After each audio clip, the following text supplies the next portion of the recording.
Hello les amis, j'espère que vous allez bien aujourd'hui. On va faire une petite vidéo un petit peu hors sujet, sans vraiment être hors sujet, parce qu'elle reste dans le thème des mangas, mais cette fois-ci on va parler de la bombe qu'a fait l'épisode 100. Enfin, je dis bombe, j'exagère bien sûr, mais l'épisode 100 donc avec la brelette, donc Kale ou Kale comme vous voulez. L'effet que ça a fait sur internet, franchement, c'est c'est exagéré, c'est bête, parce que tout ça en fait on peut simplifier le tout facilement. Je vais m'expliquer. Alors tout d'abord, je vais dire que tout ce que je vais dire, ce sont mon propre avis, mes propres idées. Je réagis parce que j'ai vu des réactions sur Instagram ou Facebook ou YouTube, peu importe. Mais tout ce que je vais dire là, c'est des trucs que je dis moi-même. Donc j'ai copié sur personne. Ça ne vient pas d'Instagram, Facebook ou quoi que ce soit. C'est ce que je pense et ce que j'en déduis moi-même. Le fait qu'ils ont introduit Brolette, enfin Kale, la transformation de Broly donc dans Dragon Ball Super, c'est du fan service, on est tous d'accord là-dessus. C'était pour faire plaisir aux fans, tout comme Végéto. Euh, C'était là que pour faire plaisir. C'est venu, c'est reparti. Maintenant, certaines personnes vont rester sur le fait que Kale est la transformation de Broly. Parce que Broly, c'est un des personnages les plus célèbres et les plus aimés de Dragon Ball. Et le voir dans Dragon Ball Super sans que Goku ou Vegeta ou Piccolo ou Gohan, ou même Tortue Ninja ou Krillin, enfin peu importe, ne le remarque, ben, ça fait que tout le monde se dit est-ce que Broly est canon, est-ce que Broly est pas canon, d'où vient sa transformation, etc. etc. C'est simple. Tout ce qui est OAV, film de Dragon Ball à Dragon Ball Z, et même de Dragon Ball Super, parce que c'est un petit peu différent des épisodes, donc c'est la même histoire mais c'est différent. Tout ça, on va mettre de côté. On va mettre une barrière. Tout ce qui se passe dans les OAV, dans les films, c'est un univers parallèle, on va dire ça. On va dire ça comme ça. Donc, le Goku qu'on voit dans les épisodes de Dragon Ball Z et Dragon Ball Super, ce n'est pas le même Goku qu'on voit dans les OAV et les films. Donc, mettez-vous bien ça en tête. C'est un univers parallèle. Akira Toriyama l'a dit lui-même. Tout ce qui se passe, c'est ce qui aurait pu se passer si nanani nanana. Donc voilà. C'est officiel, ce sont des histoires officielles, c'est vrai, c'est écrit, dessiné par Toriyama et ses collègues, etc. Mais ça n'entre pas dans la trame principale. Et c'est simple, de toute façon, imaginez-vous en train de placer un de ces OAV dans la trame principale. C'est impossible.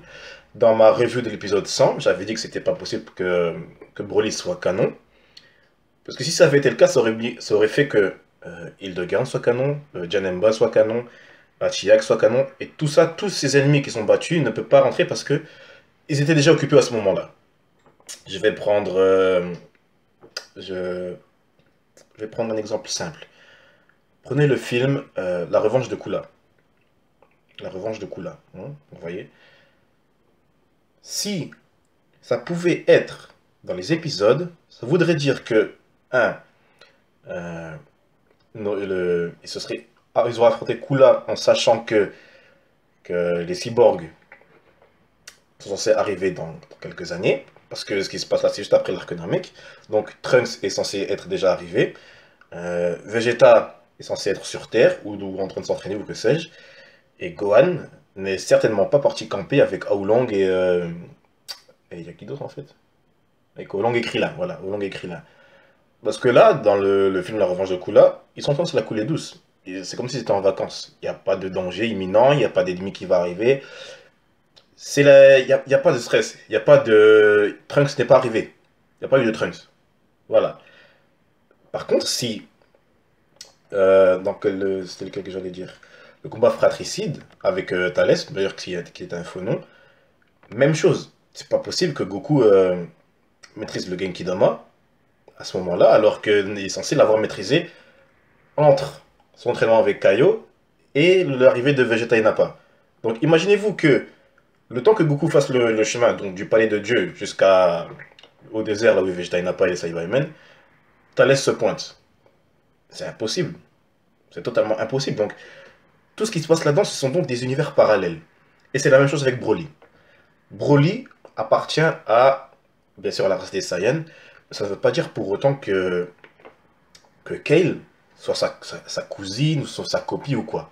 Ok, ils se sont basés sur lui pour la transformation, pour les techniques, pour le fait qu'elle répète tout le temps Sangoku comme Broly répète tout le temps Kakaroto. Ça, ils ont tout pompé de Broly. Ils ont tout pompé de Broly. Mais ça veut pas dire que Broly existe. Le fait que l'univers 6 et l'univers 7 sont des univers jumeaux veut dire tout simplement qu'il y a certaines similitudes.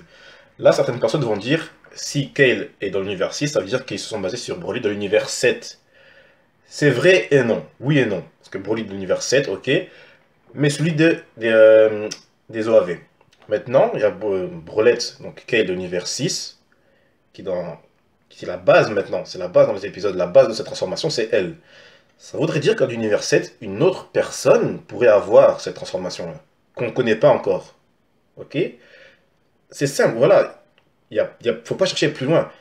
Broly, féminin, donc Kale, c'est une nouvelle transformation, une nouvelle personne.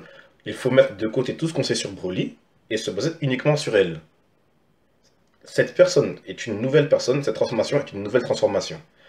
Il est possible que dans le futur, on tombe sur un CN qui soit endormi depuis des millénaires ou que ça, je sais pas quoi, qui se réveille et qui puisse se transformer comme Kale. Et là, dans ce cas-là, on dira que Kale et ce type qu'on vient de rencontrer, ce sont les mêmes personnes presque.